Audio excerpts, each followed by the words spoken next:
Então, meu povo do nono ano, meus garotos e garotas, meus estudantes, isso aqui é a parte 2 do nosso vídeo, da nossa videoaula, tá bom? A ascensão do nazismo. E na aula passada nós estávamos falando que o Adolf Hitler escreveu um livro na prisão, chamado de Mein Kampf. Depois que ele saiu da prisão, ele acaba se tornando assim, uma figura muito respeitada dentro do partido, porque ele resolve assumir que não quer mais dar golpe de Estado, ele agora vai concorrer diretamente às eleições para primeiro-ministro. Como eu falei para vocês, na República de Weimar tinha um presidente, né? Tinha um presidente,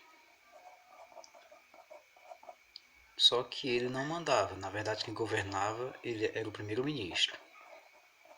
Em alemão, chanceler, né? O pessoal chama de chanceler também, tá bom, pessoal? Que é a mesma cor de chanceler. Então iam ocorrer as eleições para chanceler em 1933, né? E o Adolf Hitler resolve se candidatar. Ele se candidata pelo Partido Nazista e pelo Partido Popular se candidata o seu adversário, Franz Papen. Deixa eu colocar o nome deles aqui para a gente ver direitinho. Então, de um lado estava concorrendo o Hitler, o Adolf Hitler, né? E do outro, Franz Papen. Então, eles estavam aí concorrendo diretamente às eleições para primeiro-ministro chanceler da Alemanha. Então, quem vence essas eleições? Essas eleições, apesar do que estava acontecendo no contexto alemão, era muita greve, muita confusão, muita pobreza, desemprego, enfim, muita inflação, e o presidente não sabia o que fazer, e tinha que ter eleições, né? O Hitler acaba perdendo essa eleição.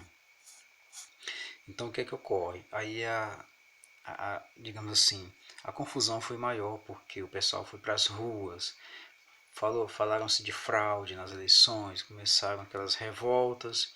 Então Franz Papen disse: o nome do presidente era Hindenburg.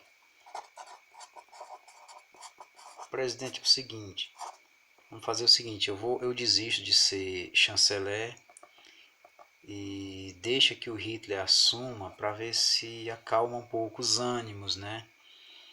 E o Hindenburg aceitou a proposta e colocou Hitler como sendo o chanceler alemão em 1933, né? Ele passa então a ter seus poderes de primeiro-ministro. Ele vai governar agora o país em nome do presidente Hindenburg, é claro. Só que ocorre um atentado terrorista no parlamento. O parlamento é queimado, incendiado ali, né? E o pessoal começa a botar a culpa nos comunistas. Colocando a culpa nos comunistas, o que é que vai acontecer? O Hitler chega para o presidente e praticamente obriga ele a dar mais poder ao chanceler para combater esse perigo comunista. Enfim, o presidente assina um acordo dando amplos poderes ao Adolf Hitler e ele acaba instituindo uma grande perseguição aos comunistas. A gente vai ver com mais detalhes essa parte na Segunda Guerra Mundial, lá no capítulo 7. Então ocorre o seguinte: com esses amplos poderes nas mãos, o Hitler já poderia fazer quase o que ele quisesse. Só que o quase também teve um fim quando Hindenburg adoeceu e morreu. Ele faleceu e o Adolf Hitler passou a governar sozinho a Alemanha, com, digamos, acumulando os dois cargos, o de presidente e o de chanceler. Ele acaba sendo o grande guia e o pessoal, ele começa então a montar a juventude hitlerista, ele começa a montar o Estado ao modelo que ele deseja montar, um Estado altamente totalitário, uma ditadura nazista, uma forma de governo altamente militarizada, né? Agressiva, preconceituosa e racista. Então Hitler começa aos poucos no seu governo, também esse detalhe é muito importante, ele começa a tirar a Alemanha da dificuldade financeira. Então a inflação ela é controlada. Inflação controlada, a população começa a colocar o Hitler num patamar de maior importância ainda. E ele começa a ser chamado de Führer, né? Führer, grande líder. Heil Führer, a saudação nazista que o pessoal falava na época, Heil Führer. E o Adolf Hitler passa a organizar de perto, pessoalmente, a propaganda nazista, desde a escola para ensinar as crianças o valor do país, o valor do Estado, o valor do governo, com o culto ao líder, né? O culto ao líder, como praticamente exercer aquele domínio de nacionalismo, amor exagerado à pátria, onde até a vida deveria ser dada pela pátria, com esse nacionalismo todo. Então, as crianças já cresciam com esse sentimento nas escolas, né? Ensinadas a serem pequenos nazistas e viver uma vida para o Estado, nada fora do Estado, tudo pelo Estado. É essa a proposta do Hitler quando torna-se o primeiro-ministro, exatamente primeiro-ministro ou chanceler alemão. Aqui na página 45 do nosso livro nós podemos perceber